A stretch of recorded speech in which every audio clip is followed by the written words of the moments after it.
Hola, bon dia, benvingudes i benvinguts. Buenos días, bienvenidas y bienvenidos. Seguimos con la segunda jornada del curso. Esperamos que ayer lo encontraréis interesante y de provecho. Y después de haber repasado el papel de las instituciones que generan conocimiento y de los financiadores y administraciones, hoy pasamos a ver el papel de la ciudadanía, de cómo las personas a nivel individual podemos contribuir en este sistema y hacerlo más abierto, porque al final, si queremos que impacte en la sociedad tiene que poder tener un papel relevante en todo este sistema de generación del conocimiento. Os presento a Anabel Sánchez. Ella es bióloga, tiene más de 25 años de experiencia en investigación, sobre todo en temas forestales. Es la Impact Officer del CREAF y será quien modere este segundo bloque. El micro es tuyo, Anabel. Muchas gracias. Muy bien. Muchas gracias, Sonia. Primero de todo, agradecer la oportunidad de participar en este curso tan interesante, que ayer pues, ya vimos todas las ideas que aportaba y cómo los presentes realmente estamos por este impulso de hacer una ciencia de excelencia con compromiso social. Este tercer bloque del curso nos quiere hacer pensar alrededor de cómo podemos tener diferentes enfoques y maneras y prácticas de interactuar entre ciencia y sociedad. Ayer una de las palabras que más salía, bueno, las dos palabras que salieron muchísimo durante el curso fueron cambio y transformación, ¿no? Dicen que los momentos de cambio son oportunidades. Lo que es seguro, a pesar de la dificultad que implican, es que nos hacen recolocarnos, repensar nuestra manera de hacer, nuestras prioridades, las aproximaciones que utilizamos en nuestra práctica. Y estas transformaciones yo creo que se están dando tanto en el ámbito de la misma investigación como en el ámbito de la sociedad, de la ciudadanía. Ya también surgió ayer en las conversaciones estas aproximaciones nuevas y reflexiones alrededor de la reforma de la evaluación de la investigación. Son unos movimientos, digamos, que se están dando a nivel internacional, europeo, que no son menores. En realidad, cambiar la mirada, ampliar qué es lo que se valora y evalúa, realmente es la oportunidad de repensar cuáles son nuestros objetivos de investigación y las prácticas que utilizamos para llevarlos a cabo. Esta mirada más ampliada de la reforma que se está pensando alrededor de la evaluación de la investigación tiene que ver con incorporar elementos de calidad de la investigación, además de los típicos de cantidad, también objetivos sobre el impacto social y económico, además del académico, que esto también ayer se comentaba, también poner el foco en elementos como diversidades, ética, integridad de la investigación. Bueno, son todos unos ámbitos de repensar la investigación, tanto desde los financiadores de la investigación como de las mismas instituciones de investigación. Esto por un lado.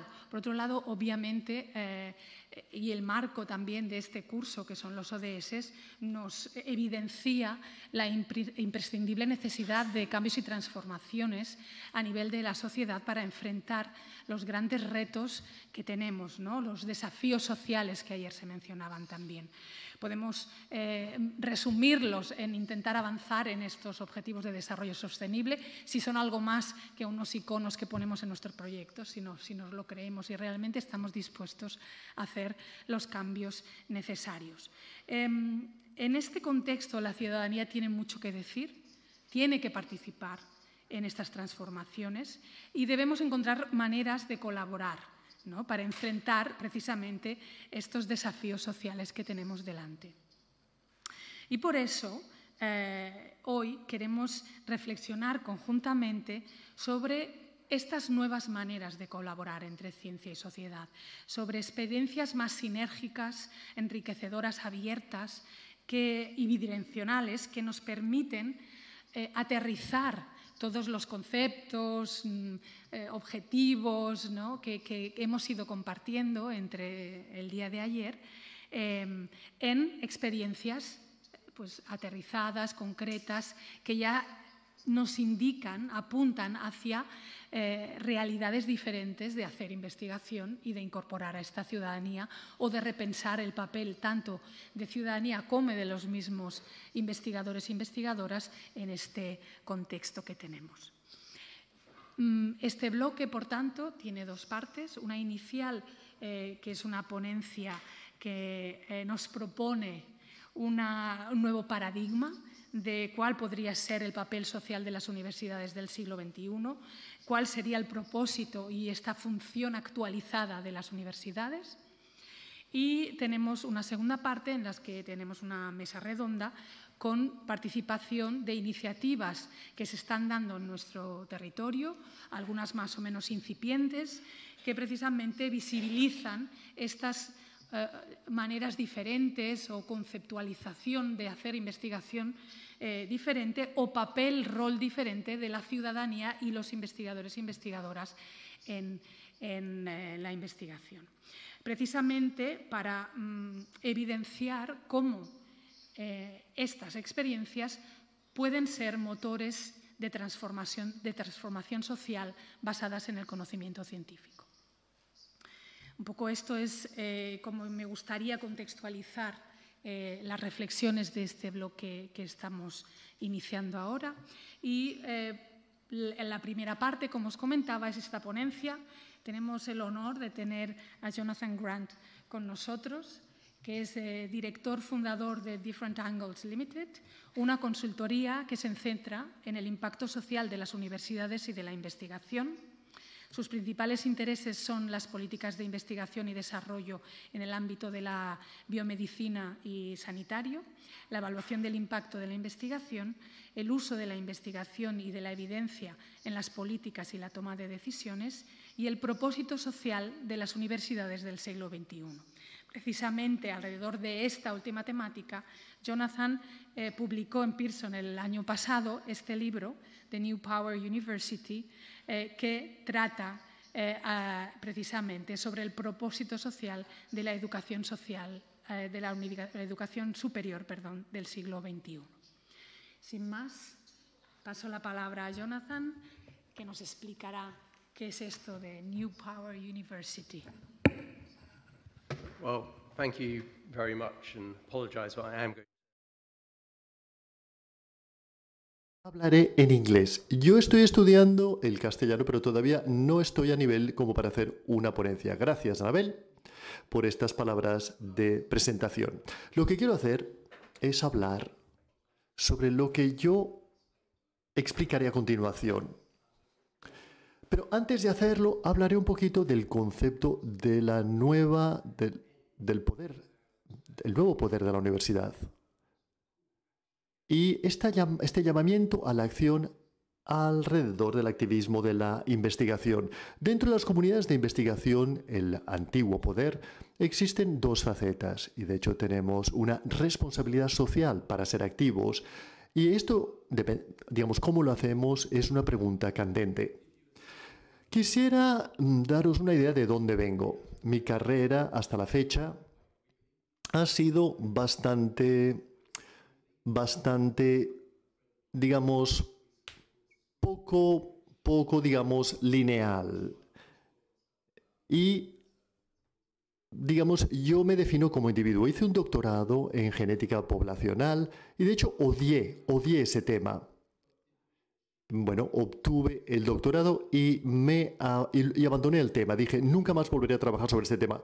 Lo odiaba porque era muy competitivo y lo odiaba porque, como ya he dicho, soy muy individualista. Luego acabé trabajando para el Wellcome Trust, que es una fundación médica. Y mi vocación en la vida, bueno, yo trabajaba en el grupo de política y trabajaba en la interfaz entre la política biomédica y yo quería aportar evidencia a esa política, es decir, cómo podemos tomar buenas decisiones en base a buena información. Pasé 5 años en la Fundación Wellcome y acabé como responsable de políticas en el grupo de políticas. Y luego, por razones personales, mi mujer tuvo nuestro primer hijo y si eres el responsable de una política en cualquier organización nunca te lo dicen, pero eres la primera persona en el edificio, la primera persona que llega al edificio y la última que se va del edificio. Y yo pensé que eso no era conducente a ser un buen padre. De manera que obtuve otro trabajo en Cambridge, donde vivo, donde, bueno, trabajo para otras organizaciones benéficas y desarrollé una práctica alrededor de la política de la investigación y el impacto de la investigación. Y cuando conocí a Pera, que está aquí, presente, y bueno, hablamos de este impacto y hemos llevado a cabo toda una serie de colaboraciones a lo largo de los años. Pasé 12 años en Europe, todavía trabajo con ellos, pero el año 2012, el King's College de Londres se acercó a mí para que desarrollase el instituto. Y yo les dije que no al comienzo. Dije, nunca más trabajaré para las universidades. No quiero trabajar para una universidad. Pero después de esto, después de 6 meses de conversaciones, acordé hacerlo. Y lo que me estimuló mucho fue que básicamente esto me dio una oportunidad de introducir un think tank en una de las universidades más importantes del mundo. Y esto me pareció realmente muy ilusionante. Y no tengo ningún tipo de remordimiento de haberlo hecho. Una de las cosas que aprendí de las universidades, cosa que no había encontrado anteriormente, es que las personas importantes en las universidades, a los políticos les gusta ir a las universidades para hacer discursos, presentaciones y ponencias y hablar con los estudiantes. Si tienes un grupo de política, acabas conociendo a muchos políticos. Y algunos son mejores que otros. Son políticos todos ellos. Pero a través de esto acabas llamando al despacho del presidente y dices, tenemos una persona importante que quiere hacer una presentación, ¿les puedes llevar a comer después? Y tienes este tipo de conversaciones. Y conocí al presidente de muchas instituciones y me dijo, ¿podrías ser el líder de una nueva estrategia? Y yo dije, sí. Y llevo 20 años haciendo esto. Y he desarrollado esta nueva estrategia que yo considero que es muy radical para una institución de poder muy antiguo como el King's College, pero que es profundamente tradicional. Y el libro es la estrategia que yo quería escribir, pero que no había podido escribir en una institución del antiguo poder.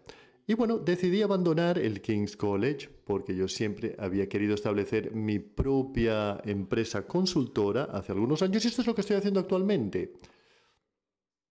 Y con ello me divierto muchísimo ayudar a la gente a pensar en las estrategias universitarias, etc.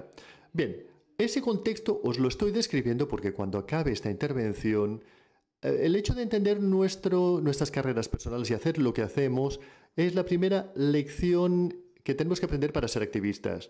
Es decir, que yo soy activista justamente porque vengo de este trasfondo. Pero voy a empezar hablando un poquitín del nuevo poder de la universidad. Y luego entraré en la idea de la ciencia ciudadana. El concepto del libro se basa en las ideas de 3 otras personas. La primera es este libro, titulado El colapso del globalismo, escrito por John Ralston Saul, que es un escritor canadiense que escribe novelas y escribe libros como este, libros de interés general, que es un columnista en varios periódicos canadienses. Ha trabajado para el Grupo Internacional, para, digamos, escritores de a favor de la libertad de expresión. Ha estado en prisión durante un par de días, haciendo campañas, etc. Y escribió en Turquía hace algunos años. Y este libro le menciono porque él hizo su doctorado en King's. Y mantuvimos una conversación. Yo no le conocía, pero realmente decía cosas muy interesantes y empecé a leer su libro. Y él publicó este libro en 2005. Y yo apunté esa fecha porque son 3 años antes del hundimiento financiero mundial. Y lo que él decía en este libro, en mi mente, es que él personalmente predice lo que ocurrirá. Y luego, efectivamente, se anticipó a las consecuencias de lo que ocurriría. Por lo tanto, muy, muy, muy reflexivo. Y lo que él tiene en este libro es esta cita. Él habla de vivir entre épocas. Y para mí, el vivir en la Gran Bretaña del Brexit, en ese punto de inflexión del momento, me hizo sentir profundamente descontento e incómodo. Trabajando en la política, en ese contexto, lo hizo todavía peor. Y yo he estado haciendo un esfuerzo para entender qué es lo que está ocurriendo. Y cuando leí esto, muchas cosas empezaron a emerger en mi mente y a tener más sentido. Estamos en un periodo de entre épocas, en que tenemos este vacío, cuando la elección se privilegia y es posible emerger o, digamos, fusionarse. Me gusta este concepto. Todos nosotros tenemos una responsabilidad, tenemos el privilegio de poder hacer elecciones hoy en día que afectará las generaciones futuras. Esto no es nada nuevo, existe todo un corpus de economía. Este es un economista ruso que Stalin decidió que no era apropiado para la Rusia de Stalin y decidió matarle. Eso es otra historia, pero bueno, él hablaba de, digamos, olas de... Decía, tenemos ciclos económicos largos que de alguna manera han sido dirigidos por los cambios tecnológicos, la revolución industrial, la llegada de algunas maquinarias, Internet, etc. Y luego, este es el índice SP500, Standard Poor's 500, que hace seguimiento de esto. Y en la parte inferior de esta diapositiva tenemos la innovación, pero vemos estos momentos grandes de incertidumbre, la Gran Depresión, etcétera, etcétera. Y son estos valles y estas puntas de incertidumbre donde la sociedad se reúne o se fractura. Y uno de los ejemplos europeos de fractura queda plasmado en este libro titulado La oscuridad sobre Alemania, publicado en 1939. Y Amy Buller, originalmente era de Sudáfrica, se fue al Reino Unido cuando era adolescente y era una persona profundamente religiosa. Y dedicó mucho tiempo en visitas religiosas a Alemania en los años 30. Y cuando estalló la guerra, volvió al Reino Unido y se convirtió en una residente del college en Liverpool. Y aquí los estudiantes le preguntaban, ¿por qué los alemanes nos están bombardeando? Y ella acabó contando las historias de sus encuentros de lo que yo describiría con las clases medias de Alemania en aquella época. Y esa fue la base de este libro que publicó, como digo, en 1939. Y lo que yo encuentro realmente interesante sobre este libro es la manera... A ver, ella habla sobre el ejército, habla con coroneles, generales, profesores, y en cada capítulo plasma lo que piensan de su sociedad. Y esa sensación profunda de incertidumbre que resuena en ese libro. Entre paréntesis, en el Reino Unido, la reina madre, hace ya 2 generaciones, leyó este libro a final de los años 30 e invitó a Amy Buller a tomar una taza de té, como hace la nobleza inglesa, y se convirtieron en buenas amigas. Y la reina madre creyó lo que se llamaba Cumberland House, que está en Greenford Park, y hoy en día Cumberland House todavía existe como un centro educativo, y yo lo visito para acontecimientos como este, digamos, para que las personas puedan debatir este tipo de temas. Es un concepto tangible que ha creado este libro. Y bueno, la cita que me interesa es cuando ella mantiene una conversación con un profesor universitario. Ella habla de que Hitler nunca hizo el progreso que logró si los docentes y las universidades no se hubiesen alejado tanto de la vida. Y eso es lo que digo.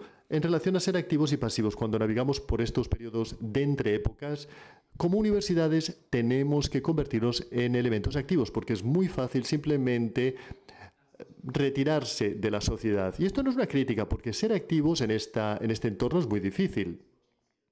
Es mucho más fácil simplemente distanciarse, pero implica un riesgo muy profundo. Y bueno, si no os he deprimido completamente ya llegados a este punto, la solución... He comenzado a recoger algunos titulares del Reino Unido.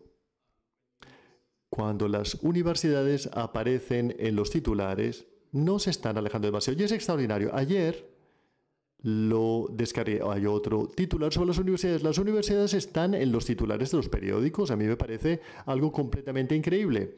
Y bueno, esto podría ser más, digamos, para un público británico. La diversidad de temas que tratan estos titulares, desde los salarios, las universidades, los precios de la sanidad, la vida y de las matrículas estudiantiles. Esto implica que se rompe un contrato entre las universidades y la sociedad mediado por las clases periodísticas mediadoras, que ha comenzado a romper esta relación. Y esto es el punto al que intento llegar, es decir, cómo reparar ese contrato social. Y esto me lleva a mi nota más optimista y prometo que será una ponencia optimista la mía. Este concepto del nuevo poder. Este libro fue escrito en 2018 por German Penny y yo lo recomiendo muchísimo. Es una lectura muy fácil y muy ilustrativa. Lo podéis leer digamos, como libro de mesita de noche. Y es muy profundo, en mi opinión, porque analiza de alguna manera las empresas emergentes e indica que hay algo nuevo en distintos entornos. Empezamos a ver ese momento positivo de la incertidumbre, esa elección privilegiada que se manifiesta a través de lo que ellos llaman el nuevo poder. Y esto lo ilustran a través de Airbnb, Uber. Pensemos en las vidas negras son importantes, Black Lives Matter. Todos utilizan las redes sociales, las nuevas tecnologías para acometer un cambio de distintas maneras, ya se trate, digamos, de una tendencia o de otra. Y en este libro, ellos tienen una tercera cita en la que comparan el antiguo poder como esta moneda con la que comerciamos. Todos hemos estado en aquellas reuniones en que, bueno, yo haré esto por ti, tú harás esto por mí. Están de alguna manera comerciando favores con los colegas para pasar a este nuevo poder, que es un poder dirigido por iguales, participativo, en el que, por ejemplo, en Airbnb, si escribes un buen informe, estás compartiendo tu conocimiento a las personas que potencialmente puedan alojarse en ese piso en un futuro. Y en esto consiste el nuevo poder. Y en su libro tienen una cita en el que comparan los valores del antiguo poder con los valores del nuevo poder. Y a menudo, cuando uno trabaja con un grupo de liderazgo antiguo en la universidad, les enseño esta diapositiva y les pregunto, ¿cómo describirían su universidad? Y varias de estas palabras de los valores del antiguo poder surgen. Institucionalismo, el gestionalismo, la gobernanza representativa, la exclusividad. Celebramos las universidades en base a cuántas personas quedan excluidas del proceso de selección. No, basan el valor de la universidad en el número de personas que excluyen. La especialización, el profesionalismo y los nuevos valores del poder son contrastantes. Una optimización del proceso de toma de decisiones,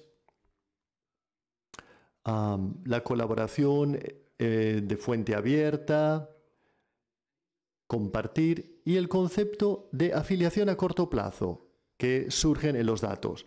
Le indiqué a las oficinas de exalumnos, cuando quieren captar fondos, las personas de mi generación les hacían sentirse afiliadas a la antigua institución.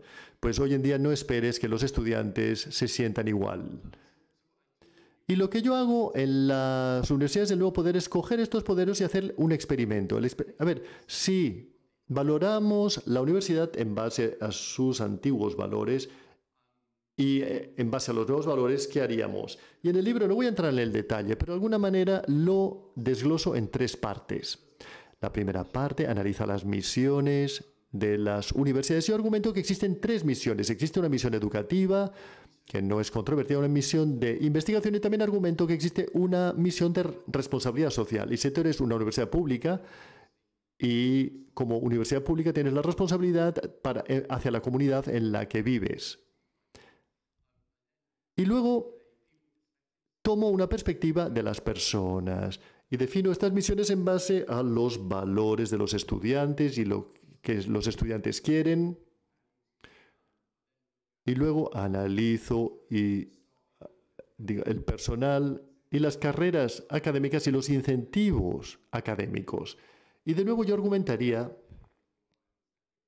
y estoy aquí en España, a ver, la estructura de una carrera académica está profundamente rota en la mayor parte de las universidades, especialmente cuando lo comparas con las prácticas alrededor de los recursos humanos en otros sectores y lo que llamamos la ruptura con esto. Y estamos limitados por estos conceptos nebulosos como la libertad académica.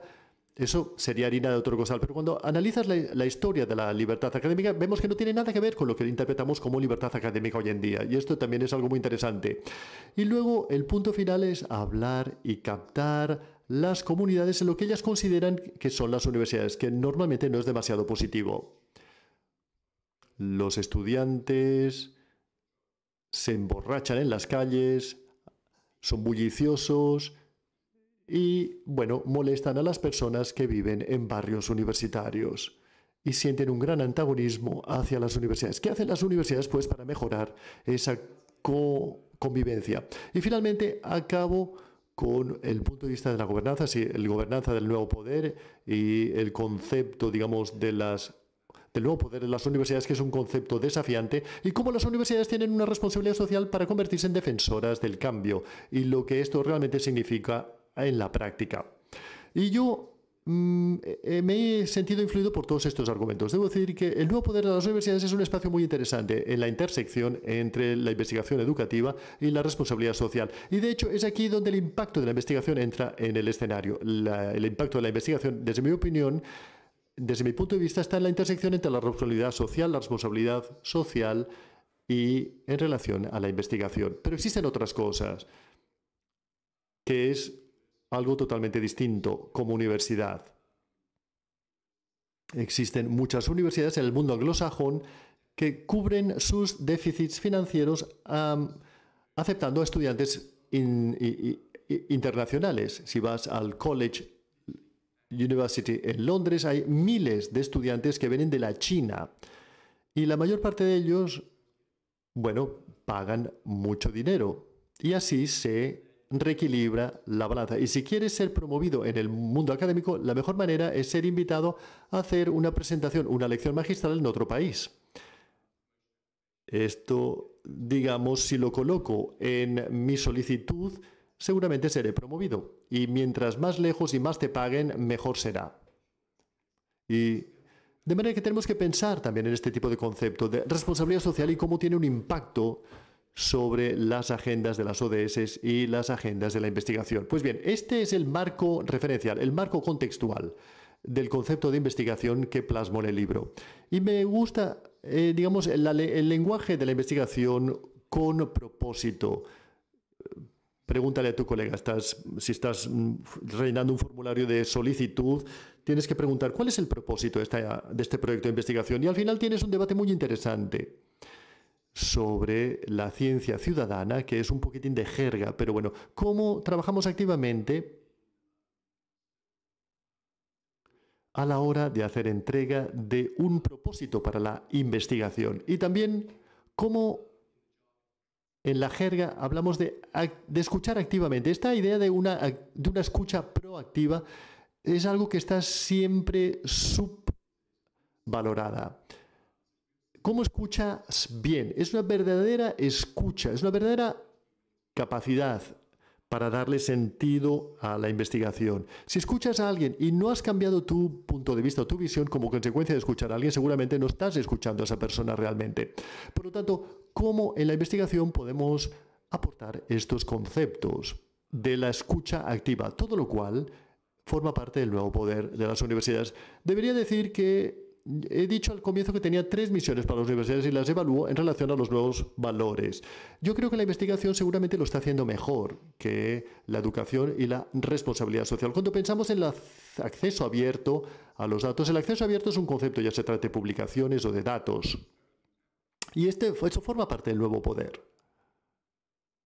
como concepto. De manera que todo el movimiento de compartir datos captura muy bien esta nueva agenda. O sea que soy menos crítico en relación a la investigación de lo que lo soy en relación a la responsabilidad social y la educación. Si se me da luz verde, bueno, no es mi trabajo, pero bueno, soy más crítico, debo decir. Pensemos simplemente en cómo nos implicamos, cómo implicamos a los ciudadanos y argumentamos, probablemente de manera infinita e interminable, qué queremos decir con ciudadanos. Por eso lo coloco entre comillas aquí. A ver, nosotros todos y todas somos ciudadanos y ciudadanas, todos formamos parte de comunidades, todos tenemos distintas identidades. Y tenemos identidades personales, identidades con nuestros amigos, en nuestro trabajo, etc. Y por lo tanto, cuando pensamos en los ciudadanos y ciudadanas, desde mi punto de vista, los tenemos que definir. Y nos tenemos que sentir cómodos con esa definición, pero hablamos de ciudadanos en el contexto de personas que no son investigadores profesionales. Esa es la mejor manera de definirlo. Es decir, vamos a la plaza y buscamos a 10 personas y les ayudamos a que nos ayuden, les pedimos que nos ayuden con nuestro proyecto de investigación y entonces empezamos a implicar a los ciudadanos, entre comillas. Y yo creo que existe un efecto aquí de canal, en que podemos implicar a los ciudadanos en distintas etapas del proceso de investigación. Y quisiera daros 8 ejemplos. El primer ejemplo es sobre el partenariado de prioridad de visión, es decir, implicar a los pacientes y a los cuidadores en la definición de las prioridades de la investigación. Esto es bastante clásico. El segundo punto, el segundo ejemplo que utilizo, y esto lo explicaré, es cuando utilizamos a los ciudadanos para recoger datos, para dar apoyo a nuestra investigación. Y el tercer ejemplo es cuando utilizamos a los ciudadanos para analizar la investigación.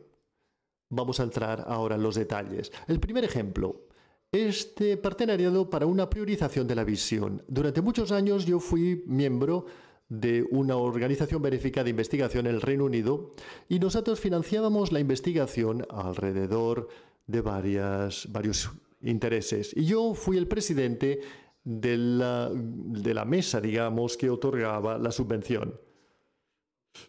Y decidíamos nosotros quién sería subvencionado y quién no. Todo lo que teníamos era estudios genéticos muy interesantes. Pero bueno, yo tenía graves problemas para entenderlos e intentaba entender el propósito de esto en el contexto de una organización benéfica. Y antes de llegar, la organización benéfica había participado en este proceso en el que salían y reclutaban a personas que eran parcialmente ciegas y las personas que les cuidaban, ya se tratase de miembros de su familia o cuidadores profesionales. Era un proceso muy estructurado en una organización llamada Jails and the Lions, para preguntarles cuáles eran sus prioridades en la investigación, cuáles eran las preguntas que ellos tenían para la investigación. Y sacaron 10 preguntas. 10 enfermedades. Esta es el glaucoma. Y la pregunta es aquí. ¿Cómo puede, digamos, los fármacos ser más fáciles de suministrar? Y yo nunca vi una propuesta cercana a tratar esta cuestión. Y luego cuando investigas esto aún más, y esto me parece muy interesante, si lo piensas, una persona con glaucoma es una enfermedad de la edad y eres una señora viuda de 80 años de edad y tienes que ponerte una gota en los ojos. Y vives sola. Esta no es una situación poco común, ¿eh? No es poco común. ¿Y por qué utilizamos gotas? ¿Por qué no podemos utilizar algún otro método. Una máscara que te puedas colocar para suministrar el fármaco. Durante mucho tiempo hemos utilizado gotas. Yo odio las gotas oculares. No quiero ponerme nada en los ojos. Y por lo tanto siento una gran empatía. No existe ninguna investigación al respecto. Y la solución aquí seguramente es una solución de ingeniería o algo así. O una tecnología nada relacionada con la biomedicina. Y es por eso que acabamos, de hecho, yendo a grupos ingenieriles para que nos hicieran una propuesta. Y no sé cuál es el final de esta historia, porque yo me retiré después de esta etapa. Pero me parece un ejemplo muy útil e interesante utilizar a los ciudadanos para intentar darle forma a las preguntas que tratamos a la investigación. ¿Alguien es ornitólogo aquí? ¿A alguien le interesa la observación de los pájaros? ¿Nadie quiere aceptarlo? ¿Que os gusta observar a las aves? Bueno, ¿no habéis descargado eBird, es decir, eAve, en vuestro ordenador? No. Vale. Pues deberíais hacerlo. A mí no me interesa la ornitología, personalmente. Ese es un trabajo que hice y me descargué eBird. Y recomiendo que lo descarguéis. Esta es una aplicación muy interesante para jugar. Cuando ves un ave, la registras, la grabas y la puedes grabar de distintas maneras. La puedes fotografiar, puedes grabar el canto del ave y te dice su geolocalización y su especie.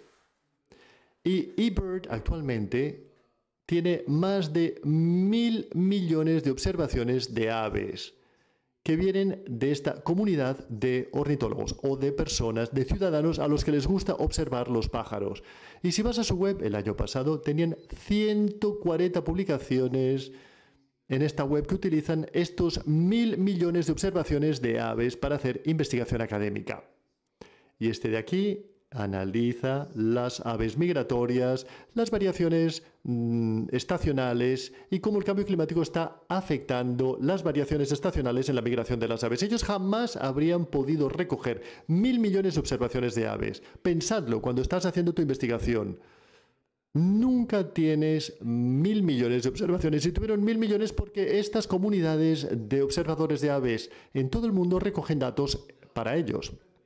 Y lo que han hecho de manera muy inteligente es que si vas al nivel premium, puedes bajarte, digamos, la aplicación gratuitamente y si pagas, pues puedes recibir lecciones magistrales de los académicos sobre las aves que más te interesan. Y esto afecta la observación de las aves en todo el mundo. Y esto es un ejemplo muy interesante del nuevo poder. Y el otro ejemplo, no sé si lo habéis tenido en España o no, pero a través de COVID en el Reino Unido tenemos el llamado Zodiac, en que diariamente podemos presentar tus síntomas si no duermes bien o si tienes fiebre o si te sientes mal. Simplemente sintomatología, ¿cómo te sientes? Durante la pandemia del COVID, 5 millones de personas al día introducían datos. Y tenemos 60 millones en el Reino Unido. Y esos datos precedían los datos oficiales en relación a la trayectoria de la pandemia en 5 días. O sea que los ciudadanos todos contribuyen a la gestión de la pandemia. El tercer ejemplo es este ejemplo se titula, digamos, Cortador de Células y Trailblazer. Es un proyecto financiado por el Centro de Investigación Oncológico del Reino Unido. Y aquí los ciudadanos y las comunidades pueden analizar los datos. Y hicieron 2 experimentos. El primero con el Cell Slider y el segundo con el Trailblazer. Y básicamente pusieron muchas imágenes de tumores de cáncer de mama y con una formación de 5 minutos les enseñaban qué es lo que tenían que buscar en esas imágenes de tumores y etiquetar dónde consideras que está el tumor en la imagen, que es esta fotografía que vemos aquí a la derecha, que proviene de uno de sus artículos. Y lo que encontraron es que en el Cell Slider, en que solamente daban una formación muy breve, no funcionaba. Que en el Trailblazer aumentaron la formación para que durase 1 hora, para cualificarte. Y en esa formación Trailblazer, los ciudadanos alcanzaban un 90% de precisión en sus diagnósticos. Si formas parte del 10%, no estás contento. Pero bueno, es importante. Puedes utilizar el nuevo poder de los ciudadanos en su implicación en el análisis de datos. Si analizamos los datos de la literatura sobre la ciencia ciudadana, existen verdaderos desafíos sobre la calidad de los datos. Esto lo hemos visto en ejemplos anteriores. Y también el problema de la representación. Este es un problema muy importante. Seguramente, si amas observar a los pájaros, bueno, eres una persona de clase media seguramente. ¿Es eso importante? Bueno, no sé si es importante. Temas en relación al compartir datos y también temas de IP. Temas éticos y también en la literatura todavía hay una evidencia limitada sobre la eficacia de la ciencia ciudadana. Yo acepto todas estas críticas. No diré que no sea correcto, pero yo creo que establecer una ciencia, digamos, del antiguo régimen, del antiguo poder, como única alternativa, bueno, la ciencia del antiguo poder también tiene sesgos. Existe toda una literatura sobre la reproducibilidad de la investigación y los, digamos, sesgos en los sistemas de revisión interpares. O sea que ningún sistema es perfecto, lo cual no significa que no deberíamos intentar perfeccionar estos sistemas. Pero como digo, la ciencia ciudadana no es una forma de investigación. Decir que la ciencia ciudadana no es una forma apropiada de investigación por estos temas es erróneo, en mi opinión, porque también en la ciencia del antiguo poder también existen este tipo de limitaciones y sesgos. Y finalmente quisiera hablar sobre este tema del lugar. Cuando pensamos en el impacto de la investigación, los sistemas universitarios a menudo tienen un impacto internacional, un impacto global. Cuando empezamos a analizar todas las visiones de las universidades aquí en Barcelona, que tienen un impacto global en algún lugar. Pero es muy interesante cuando empiezas a pensar en cuál es el impacto que tiene sobre mi propia comunidad. Y en el Reino Unido tenemos una cosa llamada el marco referencial de la excelencia de la investigación. No voy a entrar en los detalles, pero analiza la naturaleza del impacto y el emplazamiento del impacto. Y lo que encontramos cuando hacemos esto es universidades de tipo más metropolitano, es decir, universidades que no son reconocidas a nivel internacional, tienen un impacto local mucho mayor en comparación a las universidades líderes del mundo. Y esto yo creo que se relaciona con los incentivos académicos, lo mismo que decía en relación a dar lecciones magistrales en todo el mundo. Y como académico, si yo puedo demostrar que tengo impacto a través de mi investigación en un país muy lejano de Europa, seguramente esto suena mejor, especialmente en una mesa de revisión interpares, que si digo que he tenido un impacto en la comunidad local, digamos, que rodea este edificio. O sea, ¿cómo evaluamos esta acción en el sistema que tenemos y los incentivos que esto genera? Pues bien, ahora voy a proceder al concepto del activismo, de la investigación como activismo, que es un área sobre el cual se está haciendo mucho trabajo en estos momentos. En base a la idea del nuevo poder, una de las cosas que el nuevo poder capta es la idea del movimiento social. Y puedes pensar en el movimiento Black Lives Matter, la vida de los negros es importante, como un ejemplo de esto. Algunas son más comerciales, Uber y Airbnb o TripAdvisor. Son movimientos sociales que forman parte de la comunidad a la hora de compartir datos y a la hora de participar en estas redes y de intercambiar información. Y esto me ha hecho pensar y reflexionar sobre si no podríamos, de alguna manera, conceptualizar una universidad como un movimiento social. ¿Y qué significaría esto? ¿Y esto cómo afectaría la conceptualización de la investigación? Y tenemos aquí a esta persona que es relativamente famosa en el mundo, digamos, del movimiento social. Ha organizado una campaña para convertirse en, digamos, candidato demócrata. Y yo leí artículos sobre cómo Abona Crest ha creado movimientos de base en todos los Estados Unidos para hacer que la gente que no había votado previamente decidiesen votar. Y ella es la que organizaba todo esto. Pero aparte de todo esto, ha creado otros movimientos sociales en el contexto de los derechos laborales en el sur de México. Y en la campaña de Obama se utilizó mucho las lecciones aprendidas de esto. Y él tiene varias frases famosas que compartiré. Ahora forma parte del movimiento Kennedy del espacio académico y escribe mucho sobre liderazgo y movimientos sociales. La primera cita que quiero compartir con todos vosotros, y volviendo a remitirme a las universidades y las agendas de investigación, esto es lo que hacemos, pensamos, analizamos, creamos conocimiento. Somos buenos en esto, pero luego, cuando pensamos en los proyectos de investigación, en la implementación. Y lo que hacemos, a ver, las universidades son difíciles. Bueno, ¿qué hacen? Producen lecciones magistrales y reuniones en espacios. Y en esto somos bastante buenos, pero en lo que somos malos es en la implementación, el porqué, el corazón. Y en uno de los talleres que hemos hecho con distintos grupos, realmente pregunto a los investigadores, ¿por qué estás haciendo esta investigación? ¿Cuál es el propósito? Y cuando realmente lo preguntas es, no, ¿por qué lo estás haciendo? Existen preguntas muy interesantes. ¿Por qué? ¿Por qué estás llevando a cabo esta investigación? Y normalmente es porque existe una conexión profundamente personal con el área que están investigando. Y esto, algo totalmente trágico, un pariente que murió de una cierta enfermedad y esto catalizó su interés por la enfermedad, o podría ser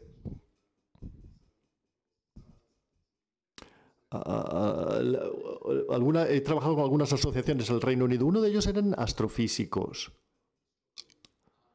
Trabajaban con la astronomía y tenía un telescopio en su jardín. Y ella pasaba horas y horas mirando el firmamento. Y esta relación fue más allá y la estimuló toda su carrera. O sea que esto te remite a tu emoción más profunda y estar dispuesto a hablar de esto. Porque en el contexto académico no hablamos de emociones y las emociones es algo, de hecho, considerado malo. Esta persona es demasiado emotiva, se dice, y esto es un comentario negativo sobre el investigador. Conectémonos con esta emoción. Y si nos podemos conectar con esta emoción, en mi opinión, podemos entender cuál es el contrato social y dejaremos de ser pasivos, pasaremos a ser activos y estaremos comprometidos. Claro, puedes no estar de acuerdo con lo que estás comprometido, pero bueno, necesitas para empezar estar comprometido y sentir esa pasión. Si aceptas esto y el otro marco referencial que tienes, sin entrar en demasiados detalles, es esta idea de la historia del yo. Combina la historia del sol. Ahora estamos organizando un taller y donde se anima a todo el mundo. ¿Por qué tú sientes emociones en relación a este tema? ¿Por qué te levantas por la mañana de la cama? Y entonces puedes empezar a crear un movimiento social si reconoces tu historia, tu propia historia personal. Y entonces pasas al campo colectivo, porque tú estás comprometido con esto. Y hay algo que te une como individuos en esta sala, es el tema que compartís, y luego la historia de la hora, pues la historia del futuro. Vosotros todos os comprometeréis a salir de esta aula, para convertiros en activistas de la investigación. Todos os comprometeréis para hacer este activismo de la investigación. Eso es lo que yo quiero ver, si ese compromiso existe o no. Y luego, si has tratado sobre cómo acometer ese cambio, existe un resultado fascinante. Habréis oído hablar del Extinction Rebellion, un movimiento. Dicen, bueno, este movimiento se basa 100% en la evidencia y habla de los fracasos del mundo académico y de los estudiantes de doctorado, etc. Y tienen un proyecto llamado Tripping Pi. Y 3.5 viene de lo que señalo en pantalla, la resistencia cívica. Y este es un estudio empírico que da 300 estudios en todo el mundo de la resistencia civil. Y lo que concluyen son dos cosas. Primero, es no violento. La no violencia es más efectiva que la violencia, lo cual nos da seguridad. Pero la razón por ello es que la no violencia implica más personas. Y para ser violento tienes que ser un hombre joven. Y implicas a más personas siendo no violento. Pero esta es la parte más crítica. Si implicas al 3,5% de tu población, tienes un éxito garantizado. Dan 300 ejemplos de que nunca ha habido un caso en el que no hayan tenido éxito. Cuando han implicado a un 3,5% de las personas. Se trata de movilizar a un 3,5% de la población. Puedes comprar una etiqueta que dice, bueno, yo tengo el 3,5%, yo tengo uno que debería llevar aquí ahora, pero bueno, para ilustrar esto. Y esto es lo que yo quiero decir cuando hablo de ser activos como investigadores. ¿Cuál es el propósito de tu investigación? ¿Qué es lo que estás intentando acometer y lograr? ¿Y qué es lo que harás? ¿Y cuál es tu 3,5%? ¿Cómo vas a implicarles? ¿Cómo vas a mantener conversaciones con ese 3,5%? ¿Cómo vas a escuchar sus historias? Y cuando escuchas sus historias, ¿cómo vas a desarrollar y construir ese movimiento colectivo? Y una vez lo tengas, ¿cómo vas a hacer entrega de ese impacto de la investigación? ¿Cómo vas a hacerlo a través de tu universidad o a través de la institución académica? Y estos son mis puntos clave. Un par de mensajes que me gustaría transmitiros. El nuevo poder es un marco referencial muy útil para tratar los desafíos y retos a los que nos enfrentamos hoy en día. La ciencia ciudadana, creo que he dado algunos ejemplos muy interesantes de este nuevo poder y esto es algo que no podríamos dejar de adoptar y deberíamos adoptarlo más. Y creo que tenemos que pasar a una investigación con propósito, al activismo de la investigación. No todo el mundo se va a adherir a esto, pero a mí me gustaría verlo cada vez más. Y potencialmente todos nosotros, no solamente en esta sala y en la universidad, sino en las comunidades con las que trabajamos, todos y todas tenemos una responsabilidad para hacer entrega de la investigación con propósito. Pues bien, con esto acabo. Y he acabado aquí con algunas citas, incluyendo una cita de José Ortega y Gasset. Bien. Muchas gracias, Jonathan. Ha sido realmente una lección magistral maravillosa. Nos has dado muchísimos elementos para la reflexión y para la acción, probablemente también. Y creo que se trata de un marco referencial perfecto para la mesa redonda en la que trataremos justamente algunas de estas experiencias de lo que has mencionado, la ciencia ciudadana, el activismo por parte de los científicos y distintas maneras de incorporar a los ciudadanos en la investigación. Bueno, ahora estamos abiertos al diálogo. Voy a empezar yo misma, seguramente, para romper el hielo.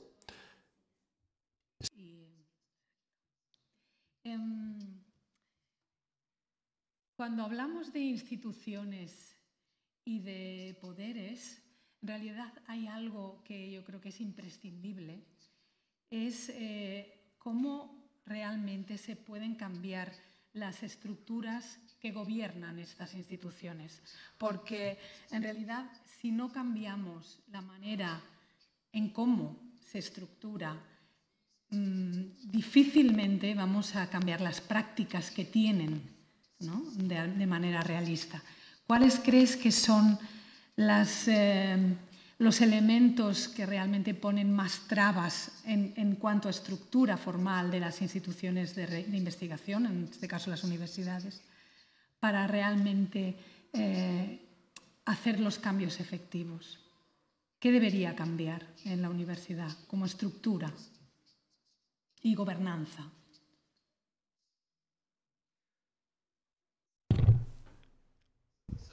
A ver, yo creo que tengo dos respuestas.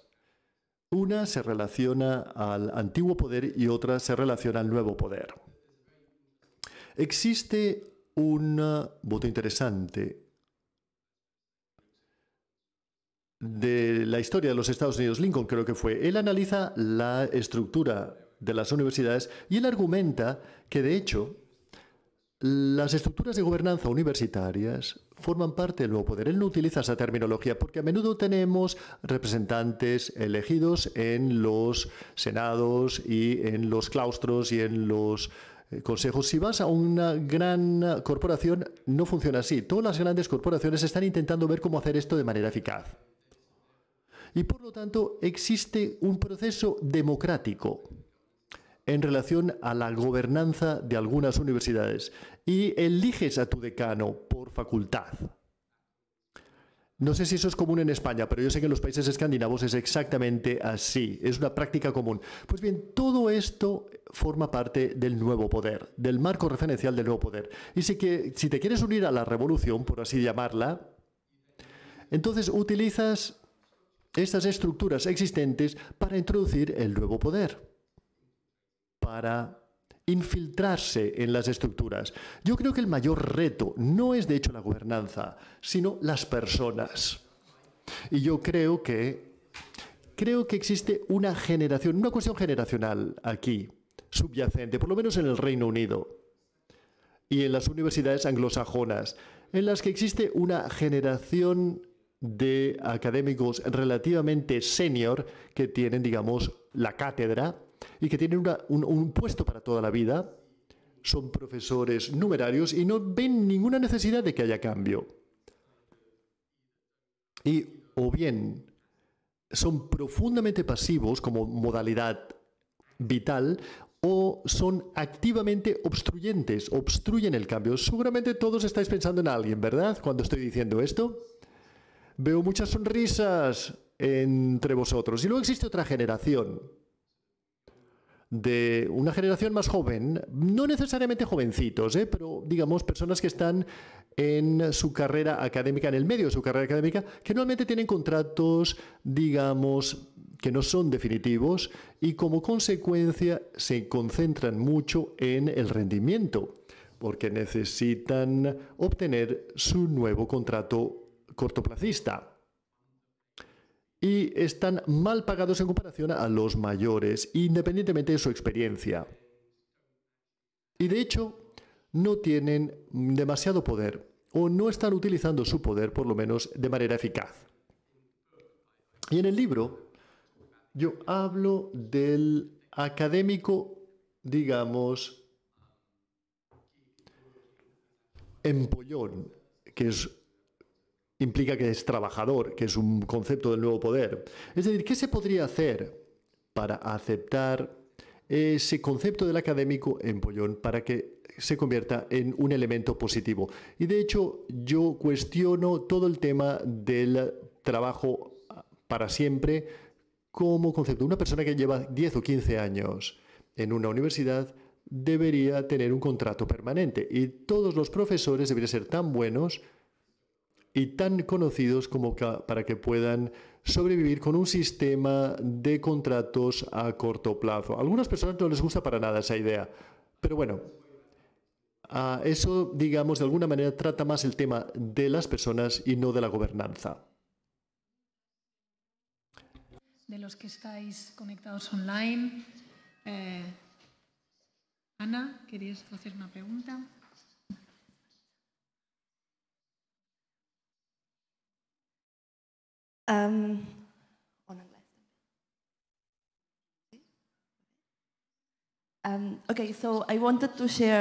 Yo quería compartir un par de preocupaciones. Primero, muchísimas gracias por la presentación.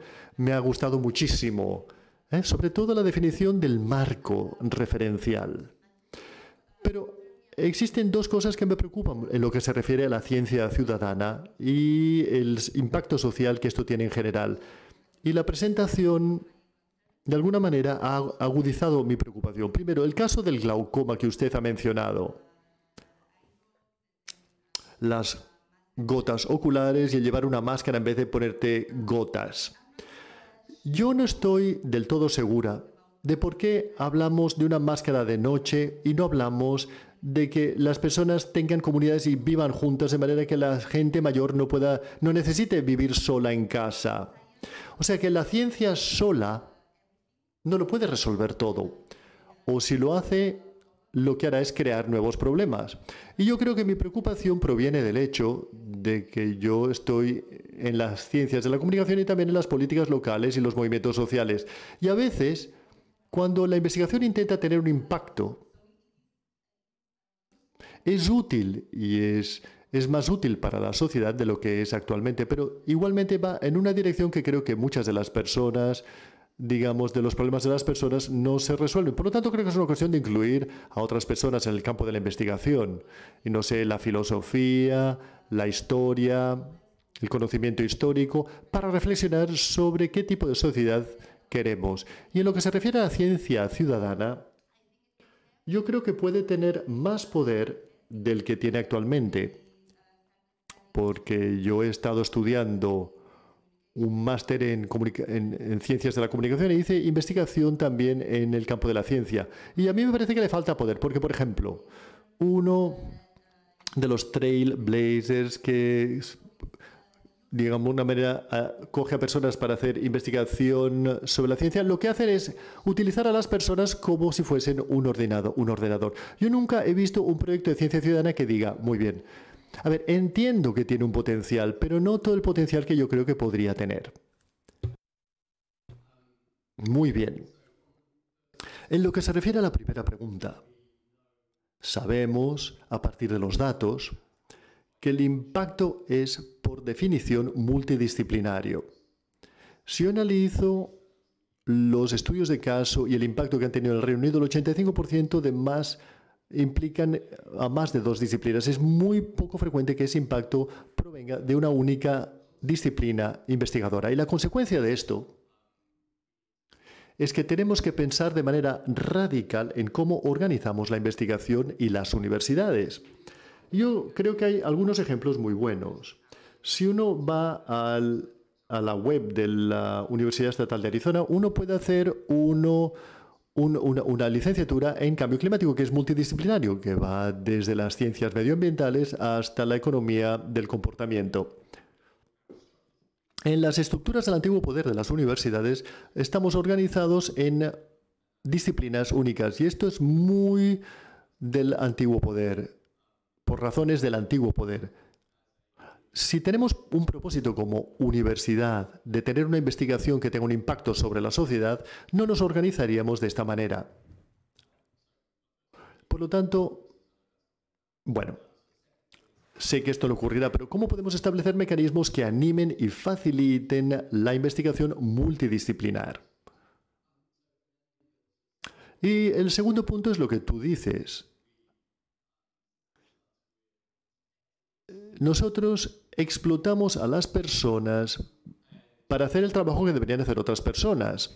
Y yo en parte estoy de acuerdo contigo, pero quisiera indicar que cada vez que escribes una nota en TripAdvisor estás haciendo lo mismo. Estás de alguna manera recogiendo un altruismo que tiene un tipo de valor inherente. Pero cuando haces esto, a ver, no sé cuál es la situación aquí en España, pero en España, en el Reino Unido no se te paga por ser donante de sangre. En el Reino Unido tampoco, ni en España, pero en Estados Unidos sí. Por lo tanto, no existe ninguna razón por la cual no deberíamos pagar la ciencia ciudadana. Y quizás les podrías pagar en términos de efectivo, en eBird. Quizás hacen esto. O sea, si haces 200 observaciones ornitológicas cada día, puedes recibir, digamos, dinero a cambio. Tienes toda la razón. Existen elementos de explotación en todo esto, pero yo no creo que esta sea la razón por la cual no se debería hacer. Creo que lo deberíamos analizar en mayor profundidad. Y existen muchos temas de equidad aquí. Es decir, ¿te puedes permitir participar en proyectos de ciencia ciudadana? Es una gran pregunta. Thank you so much. I wanted to share. Yo quería compartir una experiencia con usted y con el resto del público. Este mes, un grupo llamado Occupy, aquí en Barcelona, hicieron una acción de gran impacto en la Universidad Central de Barcelona. Pusieron 3 exigencias. Destruir las conexiones con la industria de combustibles fósiles. Por ejemplo, Repsol tiene una cátedra en la Universidad sobre la transición energética. Romper también la conexión con el Banco de Santander, el banco que promociona los combustibles fósiles, y crear algunos temas obligatorios para todas las disciplinas sobre esta crisis ecosocial a la que nos enfrentamos y el horizonte que tenemos por delante. Y cuando hicieron esto, tenían una agencia energética, como usted la llama, el nuevo poder. Y ahora la Universidad de Barcelona es la primera universidad del mundo que está comprometida a convertirlo en un tema obligatorio. Y yo simplemente quería compartir esta experiencia con usted. ¿Tú formabas parte de la ocupación o qué? Sí, claro. Siento un gran honor de conocerte. Quiero hacerme una fotografía contigo. Esa historia funcionó en el Reino Unido. Es decir, que esto se convirtiese en un curso obligatorio. Hice un tweet y mantuve una un debate en línea sobre esto, o sea que me gustaría colgar nuestra foto ahí. A ver, primero, el activismo en acción, no violento, asumo, ¿verdad? A partir de lo que he leído. Y puede marcar una diferencia tangible. Y lo segundo es el activismo. He empezado a recoger. A ver, hacer un análisis completo. Pero yo considero, en base a la experiencia de los años 60, en que puedo encontrar ejemplos de activismo estudiantil que lucha contra la sociedad y luego ese activismo se canalizó de manera completa en algunos meses. En los años 60 se hablaba del apartheid en Sudáfrica. Se necesitó de mucho tiempo, pero bueno, los estudiantes tenían toda la razón. Existe un artículo brillante de los años 68-69 de la Universidad de Chicago que debatían temas sobre Sudáfrica y decían, bueno, tenemos que utilizar nuestra libertad académica para invertir donde queramos. Hoy en día es el cambio climático y también el transgénero y la identidad sexual, la identidad de género. En 10 años tendremos estas conversaciones y serán normalizadas en las conversaciones. O sea que muchas gracias, me has hecho muy feliz. Él forma parte de la mesa redonda, de hecho, sí.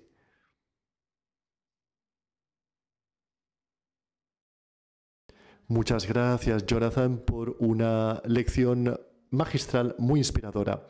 Yo quisiera continuar con nuestro debate de ayer, porque creo que estamos llegando a mensajes similares. El debate de ayer empezó con el hecho de que uno de los resultados de la evaluación de la investigación son las personas, los valores y la orientación hacia el impacto, las competencias, etc. Y a partir de aquí, concentramos nuestro debate sobre los, digamos, responsables de la política y las agencias de evaluación. Y mantuvimos una conversación muy interesante con el director de la Escuela de Administración Pública que propone un nuevo marco referencial de competencias para los funcionarios públicos y para los directores de gestión de la política. Y este marco incluía lo que él llamó la orientación hacia la transformación como punto. El segundo era la visión holística y el tercer pilar era una colaboración radical. En este debate todos acordamos que realmente se trata de algo muy potente en términos de alinearnos con el movimiento que usted menciona. Pero por otra parte nos encontramos en un contexto en Europa en el que existe un llamamiento hacia la acción por parte de las agencias financiadoras para adoptar nuevas maneras de evaluar la investigación, nuevos modelos de evaluación de la investigación que no se basan en artículos publicados en revistas, etc. A ver, después de toda esta presentación, ¿cuál sería su recomendación para encontrar las agencias de evaluación para evaluar la investigación que valore este nuevo poder? ¿Cómo evaluaría usted este nuevo poder? Son dos preguntas distintas las que me estás formulando. Pues bien,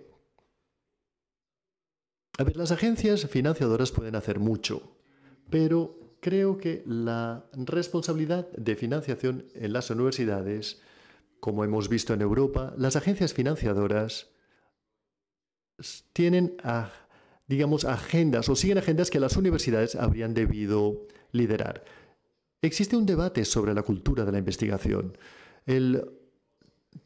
La Fundación Wellcome tiene la política de que no financiará a ningún, digamos, individuo que haya sido condenado por bullying y por otro tipo de comportamientos negativos. Bien, pero de hecho, ¿por qué la Fundación Wellcome está haciendo esto y no la universidad?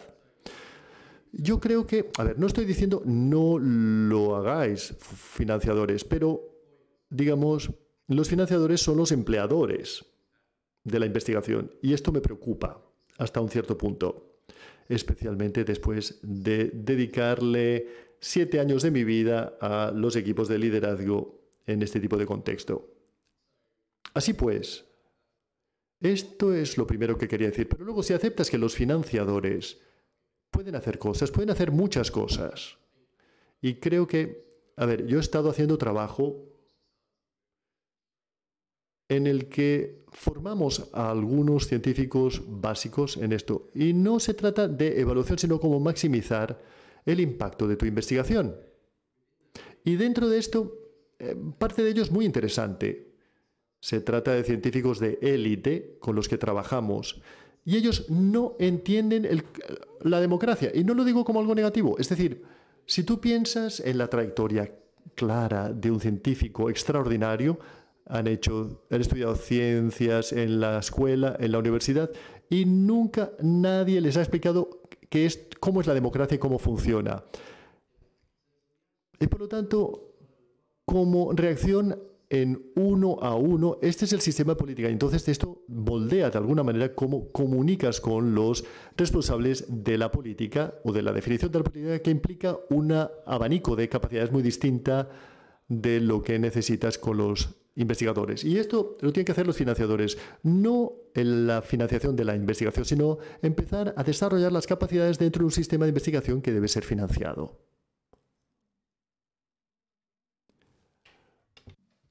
Primero, agradecerle profundamente su trabajo y agradecer aquí a Enfósil, que ayer salió también el tema.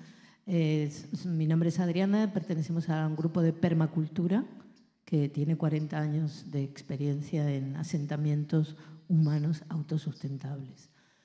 Una de las primeras cosas que quería reflexionar era sobre la falta de visión holística, ¿no? O sea, la falta total de relacional, tanto en lo que se vio un poco también ayer, lo que quedó claro un poco ayer en lo que hablaban de diferentes oportunidades, que también salió el tema del tema Repsol, ¿no? Con la universidad, y esa falta de considerarnos en la era del antropoceno, que en realidad lo llamamos más capitaloceno que antropoceno, ¿no? Y también esa falta de sentido común, ¿no? O sea, seguimos discutiendo, yo hace 40 años que soy activista y discuto en las universidades y me siguen diciendo que la energía nuclear es más barata, ¿no? Entonces, hay un mínimo de sentido común de decir, a ver, tenemos que sacar el uranio, tratarlo, contaminar, generar y quedar con los residuos, ¿no? Y eso es más barato que el sol. Y la pregunta que me gustaría que me respondieran trata sobre la ingeniería social, ¿no? O sea, la compra de algoritmos de redes sociales. ¿Cómo lo ve ese control? Gracias. Wow. Bueno. A ver. Esos algoritmos desaparecerán. Y hay algunas conversaciones sobre las redes sociales y este tema.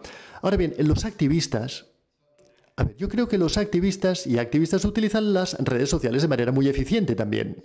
O sea que el Me Too es un ejemplo fantástico de un movimiento dirigido por las redes sociales y probablemente no habría sido tan visible, y utilizo esa palabra, no sé si ha sido eficaz, pero no habría sido tan visible sin las redes sociales.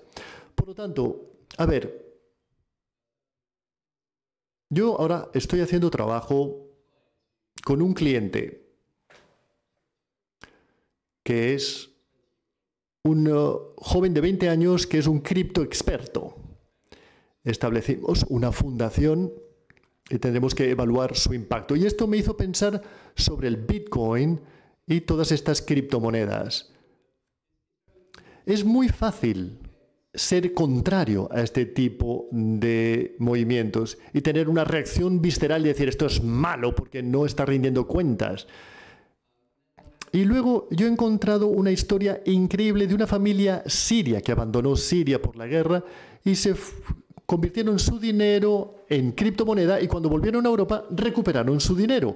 Y este es un ejemplo de una tecnología realmente puntera que también tiene efectos positivos. Y bueno, estamos entre aguas. No sabemos todavía cómo gestionar este tipo de nuevas tecnologías. Pero por cada aspecto negativo también creo que hay un aspecto positivo y deberíamos estar hablando también de los aspectos positivos como reconocimiento de que también existen. Pues sí. Yo creo que en términos amplios, bueno, pues sí, es democrático.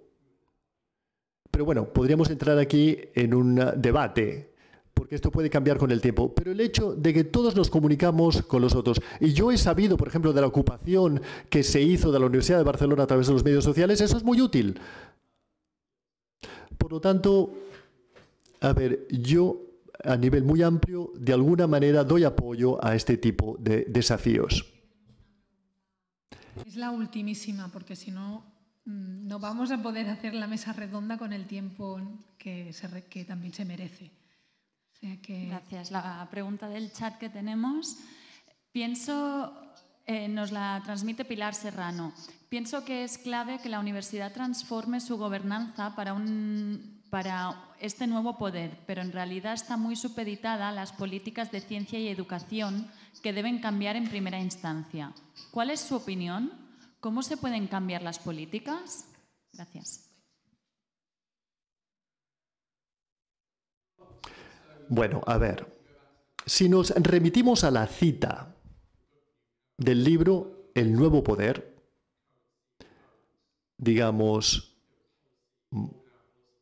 la política del antiguo poder está dirigida por la idea de la moneda, es decir, de comerciar con el poder. Y esto lo vemos constantemente cuando leemos los periódicos.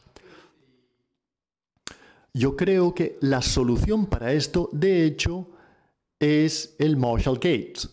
Es decir, cuando cuestionamos las estructuras del antiguo poder para acometer políticas, o para definir políticas, y esto lo vi yo en Cambridge, un grupo de ciudadanos que se han autoorganizado y estamos empezando ahora, pero la idea es que de manera muy activa escucharemos cuáles son los retos a los que se enfrenta la comunidad local y en base a esta escucha activa vamos a definir, digamos, los retos que les vamos a plantear a los responsables de la política, lo cual forma parte del nuevo poder.